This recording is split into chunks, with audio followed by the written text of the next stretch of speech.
Hello, everyone. Welcome to the Fellow International Student channel. Here's where your growth journey begins. Today, we have our amazing guest, Neha. And Neha came as an international student, and we're going to have a great conversation today. And she's going to share her experience and whatnot. Before that, thank you very much for viewing, and thank you very much for showing your love and support. We're absolutely excited to share more content and add as much as value for the international student and the new immigrant community and build from there. My name is Arjun, and I also came as an international student and currently working in the supply chain industry. Been in the country for past 7 years, and my passion is helping and empowering people who are coming to Canada, and as well as how they can move forward and whatnot. So Neha today graciously agreed to do this podcast with us. I'm very personally excited to learn more about her background and what made her to come to Canada, and what are some of her struggles she went through, and how she overcome to become a person where she is right now. So feel free to stay tuned until the last minute of this video, so that way you understand the whole story of Neha, and a lot of exciting examples and stories are going to come in this video. So don't miss out on that. So with that, let's kickstart. And Neha, how about you tell about yourself, who you are, where you're coming from, and we'll take it forward from there. Yeah, for sure. Thank you, Arjun, for inviting me. I'm honored to be here and for doing this. Hi to all the fellow international community. So more about myself. My name is Neha. My background, I am from Punjab, India, originally. I moved to Canada when I was 18 years old to do higher studies, and I've been here since. Obviously, my parents are back home. I live here with my brother, and currently working right now as tech support analyst for a company in Vaughan. Awesome. That's great, Neha. And when did you come to Canada? I came in 2014. That's great, 2014. And what program did you do here in Canada? Yes, I picked the computer system technician networking. Yeah, so that has been my field since, and I was lucky to find jobs in my field. Yes, so that's great. That's great.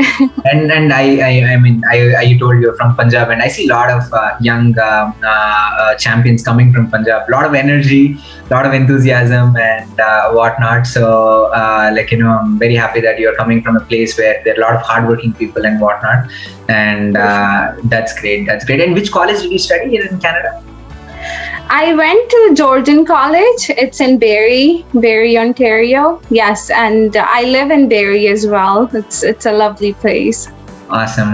Yeah, I'm very sure about Georgian College. It's a beautiful college. A lot of people have graduated from there and got very good jobs. I'm happy that you got into a very good college in Canada, and that's a great success story. Neha, getting into the meat and potato of the podcast right here. You came as an international student, and you were like just 18 years old. 18 years is a very young age to move out of a country and establish yourself in a new country and whatnot.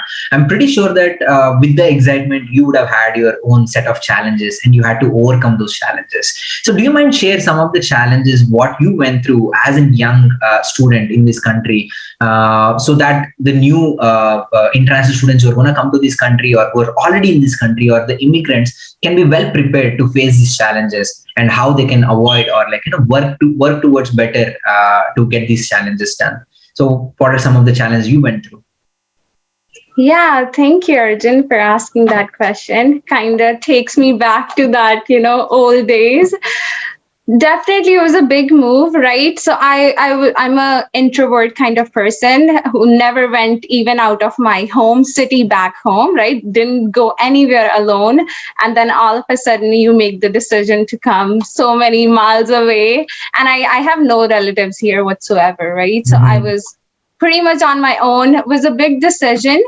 And of course, it came with its own challenges. But I am grateful to have, gone through them, because they made me the person I am. So to talk about the challenges, I think the biggest one was working, Mm-hmm. because back home we are so pampered and everything. You don't work even at home, right? Everything is done for you. You get food at your table. So I think finding that first job and starting to work. And I remember the first day they were like, okay, you can broom the floor, and I was holding the broom in my hand and I'm thinking, is this what I came for? Like, yeah, I think that was one of the challenges I can think about. And another thing was English.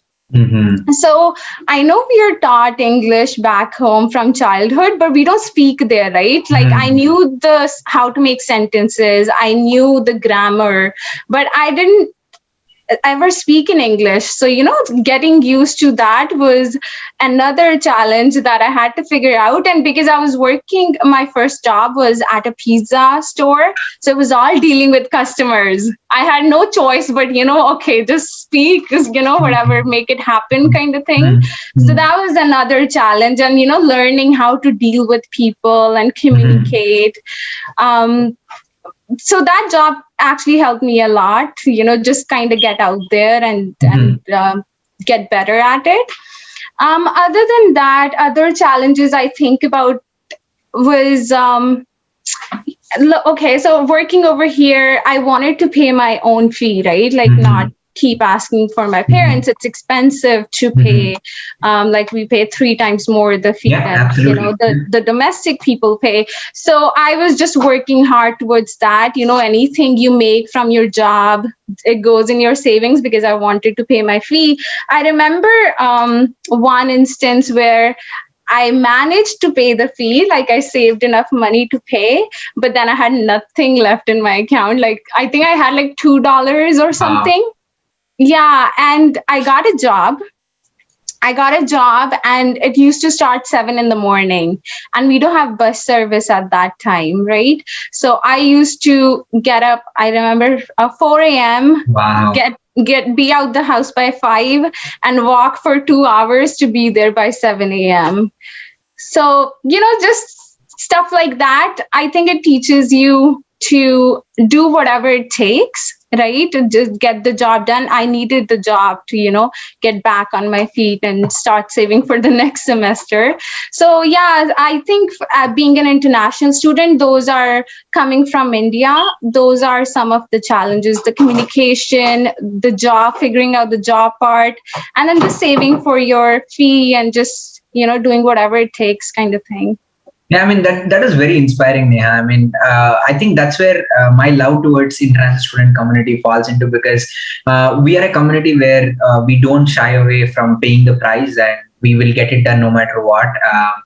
And can you imagine, like, you waking up in the morning 4 o'clock and walking the job in the winter? It's not at all an easy task, and you'll be like, why did I even sign up for this country? And so many negative thoughts would be going in your mind, but you still stayed steady and did not give up and did not give in, and just trusted the process, and you went forward and whatnot. So I still remember I worked in pizza as well. I couldn't survive more than 2 months. I got fired in the job in the very first 2 months. It's a very hard job.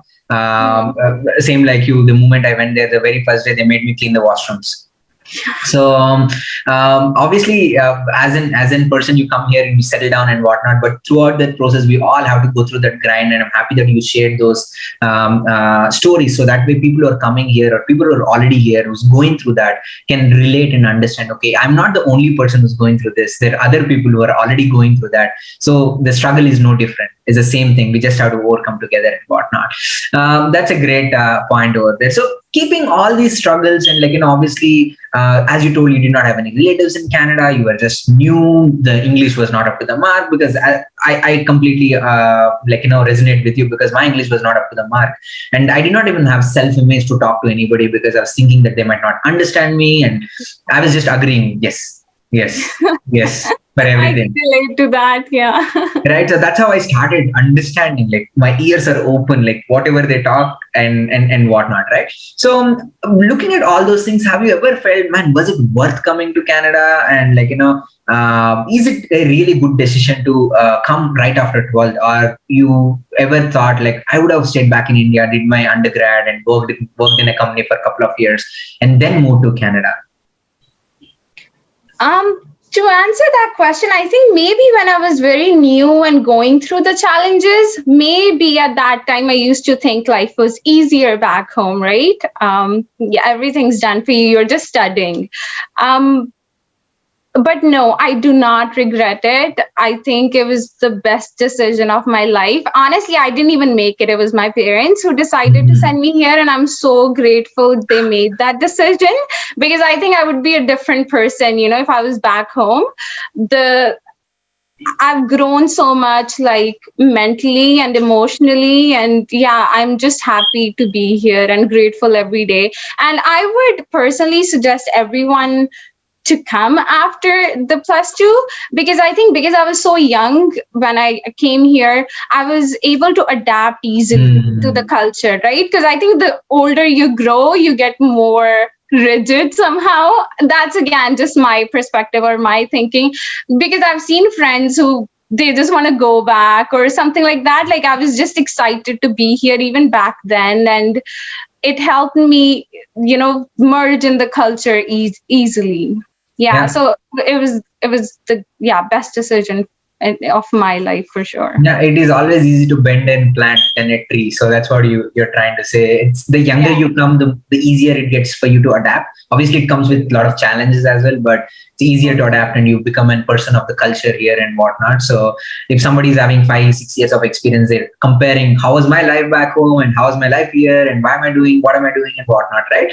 So that's a Right. great point, and I'm happy that you told it's a good decision that you came to Canada and whatnot.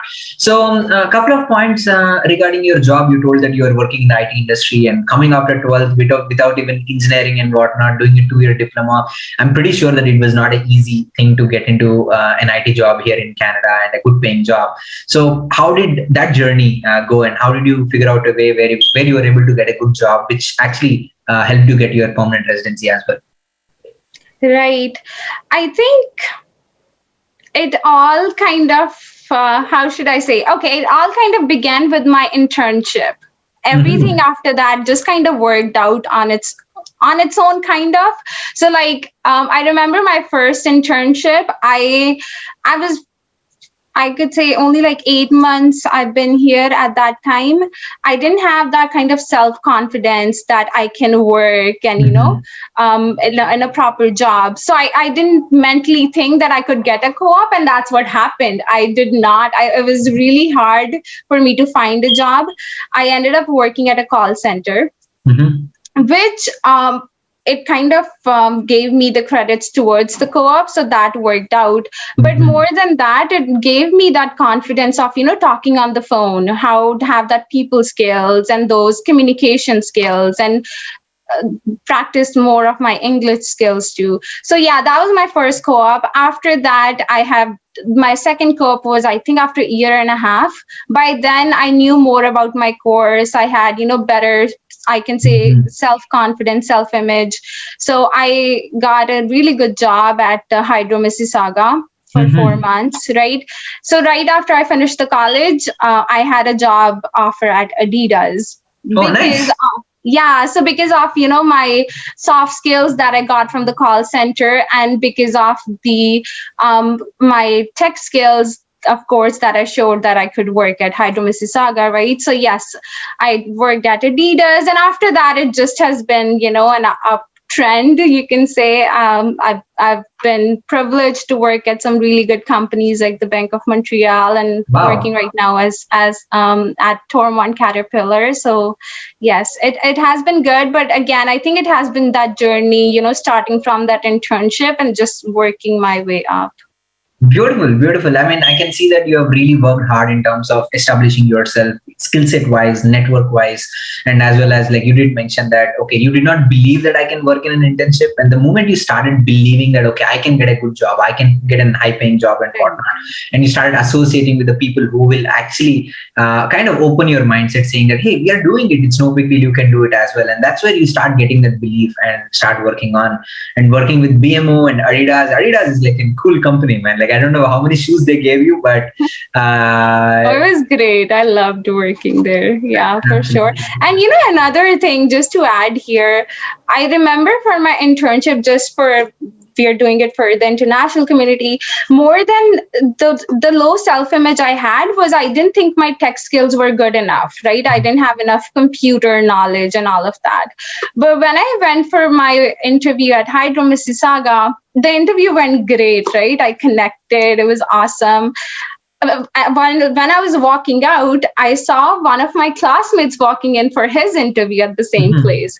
And he was like the smartest kid in our room. And, when I saw him, I lost all hope. I'm like, I'm not getting you're it. not getting this job. Like, there's no way, I can compete with him, how much knowledge he has. And I was so wrong because I didn't even get home and I got a call saying I got the job. All And I was right. just shocked, like, how did this happen? And after I got hired, I started working there. I asked my manager, I'm like, I saw my classmate and he's so much intelligent. Like, why did you pick me? And then he, actually told me, and I've seen this throughout my career so far, it's not really your technical skills. Of course, they matter. They'll help you succeed and all of that. More than that, it's your interpersonal skills, right? Your communication skills. And even more than all of this is your attitude and your mindset. They see if are you willing to learn? Are you willing to change or, mingle with people? Because technical skills can be taught, right? They will come if you have that mindset.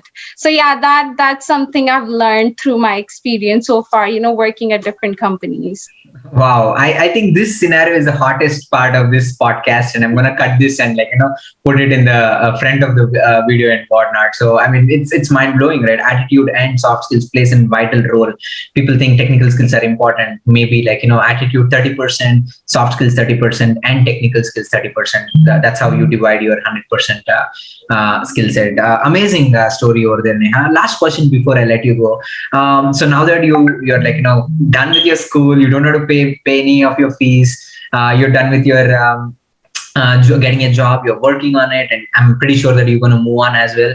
And then you got your permanent residency as well. Congratulations on that. And it's like a dream for a lot of international students to get a permanent residency right here in Canada. So now that you so-called set or settle right now in your career, so what are some of the next adventures you're looking into, and how are you looking to progress in your career, and what are some of the career paths you're opting to move forward? Right. It's so true that for all of us international students, the only goal is let me get the PR. I think we don't even think past that, right? Like I did not plan anything after that. Like when I was in the student mode, it was all like get my PR. After I got the PR, and it was like, okay, now what? Like I haven't given it any thought. Yeah, but it's been a couple years now. I'm figuring out things. So I am looking to get into the cybersecurity roles, right? Progress my career that side. I see a lot of potential there. So yes, that's where my eyes are, and I'm doing some certifications on the side to grow my technical skills, right? So I can start working in that field and move my way up. Yeah, absolutely. Great, Neha. And also, we are very excited to have you collaborated with the fellow international student community. Yes. And we're pretty sure that your presence is going to add a lot of value to this community. And you mentoring a lot of other people will really help other people to move on in their life and whatnot. Any other last thoughts you want to share with us before we wrap up?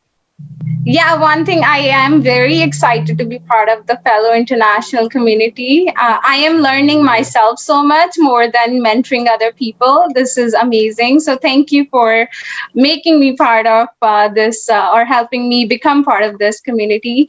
And for the wrap up notes, since this is for our international students, is just take that take that leap of faith, right? And always work out. So yeah, all the best to anyone who is already here or planning to come here. It's going to be a great journey, and I suggest everyone to apply and come here and build their career and life. Awesome, Neha. I mean, to wrap up the whole talk, I can just mention dream, struggle, victory. Like you took a leap of faith, came to this country, struggled, worked hard, got a job, and you're settling down and you're moving on in your life. That's a great success story of an 18 years old kid coming from Punjab, trying to figure out everything by herself, and right now putting a brave face and giving hope to other people. So it's a great success story. I hope and pray that people who are watching this will take this as an inspiration and act upon it and start working towards their own future and career. Please feel free to subscribe to the channel, share this video with your friends and your network, so that way they can be benefited. Feel free to connect with Neha. I'm going to share her LinkedIn profile in the comments. And absolutely, we are looking forward to push more content. And thank you very much for your love and support. With that, we are done. Signing off. Thank you.